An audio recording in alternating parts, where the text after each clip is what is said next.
What in the world is that? Meanwhile, over in Fontaine, a chunk of the map is completely gone. There's much to explain. Let's get to it. What you just saw was part of Teyvat during the special story segment of Nod-Krai's 9th Archon Quest. Yes, once again, we're graced with another special version of Teyvat to explore. I've covered 2 of these in the past. The first was in Act 5 of the Sumeru Archon Quest, accessible during the part where the player controls a trial version of Nilou. As such, I dubbed it Nilou's World. Everything in that world that's interactable, besides chairs, was gone. Not only interactables, but also special objects like Mondstadt's windmills, the barriers around Stormterror's lair, and all weather effects, including those found on Seirai Island. The second was in Act 7 of the Nod-Krai Archon Quest, accessible during the part where Dottore takes the Traveler into the sky. As such, I dubbed it Dottore's World. Similar to Nilou's, Dottore's version of Teyvat also had no interactable objects, besides chairs, with special objects also missing, including special people like the captain sitting atop his icy throne in Ochkanatlan. It's important to note that, while similar, these 2 versions of Teyvat are not the same. For example, Nilou's version features a Teyvat completely devoid of everything except for a small group of NPCs in Sumeru City, pertinent to her Archon Quest scene. Meanwhile, Dottore's version includes a special version of Nod-Krai, featuring spots protected by barriers for various scenes used throughout the Archon Quest. This includes duplicates of the Curatorium of Secrets and Flagship that are stored beneath the map south of the Kuvaki Experimental Design Bureau. The moon's reflection is there as well, shimmery and able to be seen from far away when peeking underground. Additionally, each of these worlds has its own set of boundaries that limit exploration. Nilou's world has impassable teleport barriers that limit exploration to this area.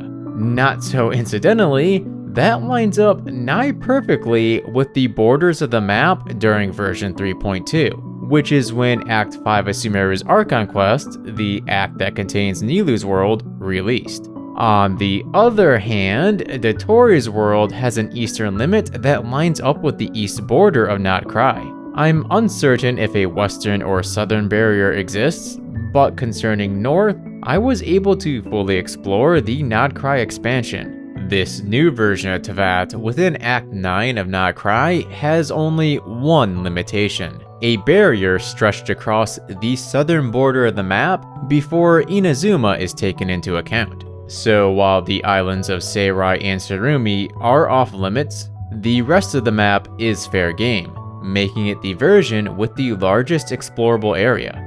Also, the player is able to bring a full team.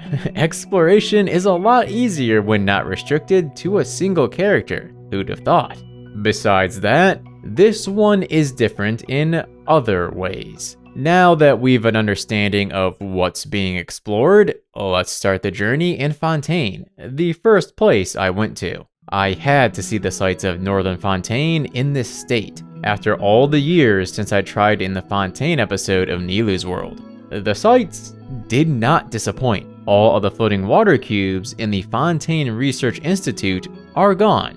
The place looks less majestic without them, so let's move southeast to something a little cooler. Loch Urania is a place with strong winds. In this version of Teyvat, neither the strong winds nor lake exist. The place is an empty shell, seemingly devoid of everything. But if we venture into it, the animation for entering water plays and suddenly we're swimming through the air. No, the air swimming glitch from long ago is not back.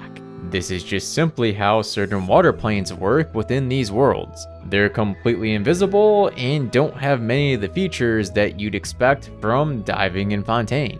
Flying through the underground tunnel brings us to an even more significant location: the Willow Tree. Listen, I needed those willow logs, okay? My man Dottore required the materials for building his own tree later in the quest. But I left the roots, so it'll grow back. Probably. You know how it goes. After how they sidelined Nilou in this Archon Quest when literally everyone else from Sumeru was there, how could I not help the good doctor?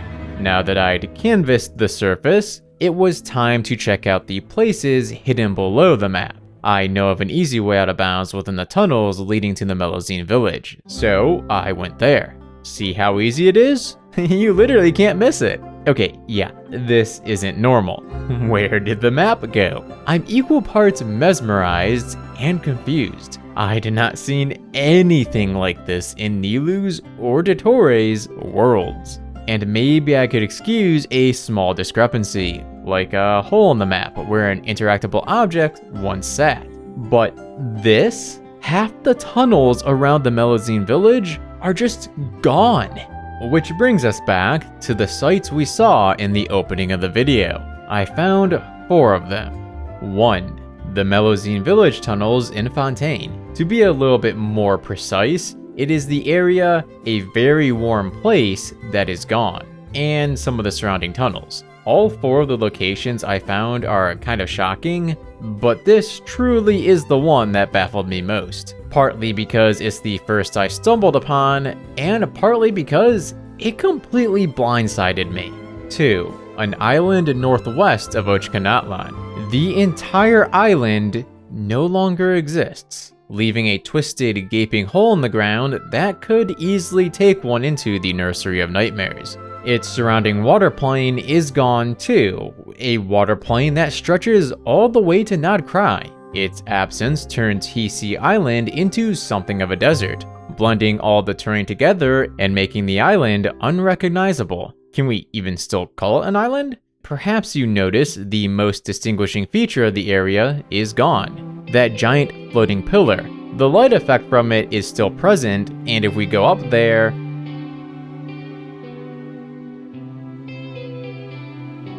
basically a flashbang. 3. The crater beneath the Kuvaki Experimental Design Bureau. Similar to the island in Ochkanatlan, the removal of the crater beneath the Design Bureau has taken the surrounding water plane with it. Even more of Nod-Krai is turned into pale desert, and this removal of water makes it clear that, well, Fatui ships can fly.